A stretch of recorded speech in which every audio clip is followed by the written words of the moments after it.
E economia, o IGPM, chamado de Índice do Aluguel, subiu 4,34% em setembro. Denise Campos de Toledo, já era prevista uma disparada desta? Olha, era prevista a disparada, mas o mercado, na verdade, Kalina, contava até com uma variação mais forte. A projeção média estava em 4,43%. Agora, os três componentes do índice, os três grupos subiram. Índice de custo da construção, índice de preço do atacado, índice de preço ao consumidor.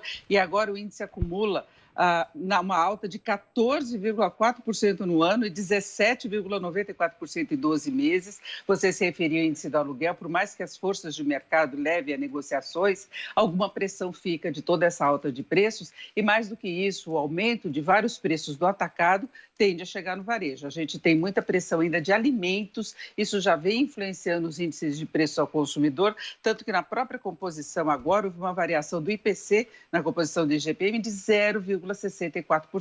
Isso bate direto no bolso do consumidor. O índice só veio um pouco abaixo do que se previa, porque o minério de ferro cedeu um pouquinho. Agora, bens finais vêm impressionados, tem o fator dólar entrando na composição de preços, então não há uma ameaça efetiva à meta inflacionária, só que as projeções do mercado estão subindo, já estão perto do piso, que é 2,5%. Antes se trabalhava muito com a possibilidade de IPCA ficar abaixo de 2%. Então, é um dado que preocupa, sim. Você tem uma composição no atacado, aumento de custos aí para as empresas, de insumos, em alguns casos, inclusive, falta de produtos, de matérias-primas, porque houve um desequilíbrio em função da pandemia, de aumento das exportações, desequilíbrio aí nas negociações todas, as empresas aí não acertando os preços. Então, é uma situação que preocupa, né? Porque a gente sabe que pode ter desdobramentos em prazo mais longo, batendo também no varejo, batendo no índice oficial de inflação. Agora, ontem, Denise, o mercado teve uma reação muito negativa com o anúncio do Renda Cidadã, né? A bolsa caiu e o dólar disparou. Conta pra gente por quê.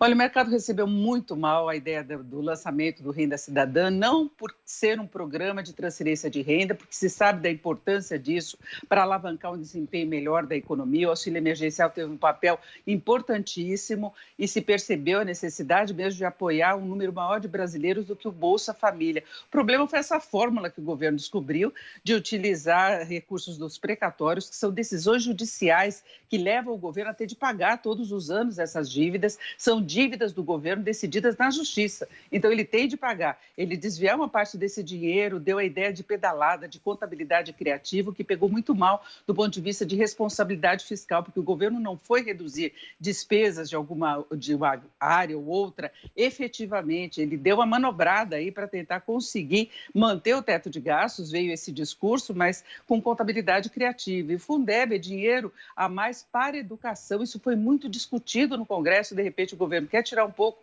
para colocar no Renda Cidadã. Então, foi das piores versões aí de fontes de recursos que se teve nas últimas semanas. O presidente Bolsonaro rebateu, por exemplo, a revisão de outros benefícios, que é uma coisa que talvez tivesse muito mais receptividade, porque se questiona muito a eficácia de determinados benefícios, como do abono salarial. Então, isso pegou muito mal, não passou a ideia de responsabilidade fiscal. O governo pode voltar atrás, deve voltar atrás, porque dificilmente isso vai passar no Congresso. Há questionamento, inclusive, do ponto de vista legal. E o que se esperava é que o governo viesse com um programa melhor estruturado para garantir acionamento de gatilhos para reduzir despesas, de forma a preservar, de fato, o teto de gastos, viabilizar, talvez, até a desoneração, que era a ideia de Paulo Guedes, porque todo esse contexto também mostrou uma certa fragilidade da equipe econômica na hora de propor saídas. Essa alternativa não era da equipe econômica, foi uma negociação política. Então, vamos aguardar os próximos passos. O mercado teve uma reação muito negativa, inclusive aumentando os juros aí da